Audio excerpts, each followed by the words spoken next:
Svelati i gironi dei prossimi campionati dilettantistici è iniziato il Totopronostico. Il raggruppamento B di promozione, pieno zeppo di squadre bassanesi, sta già stuzzicando la fantasia dei tanti tifosi in astinenza da calcio giocato. Guardando il raggruppamento verrebbe da dire tutti insieme appassionatamente. Eurocalcio, Marosticense, Rosà, Valbrenta, insomma un tuffo nel campanilismo più sanguigno e verace. E allora ci prestiamo anche noi al gioco dell'estate, iniziando proprio dall'analisi di questo raggruppamento.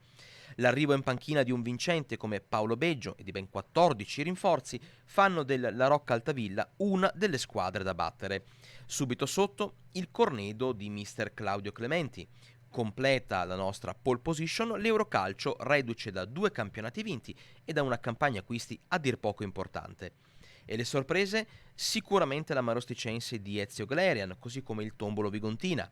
Occhi puntati sul Rosà e sul suo gruppo storico, allenato quest'anno da Paolo Zanon. Tanti derby, tanto equilibrio e una sola certezza: a vincere sarà lo spettacolo.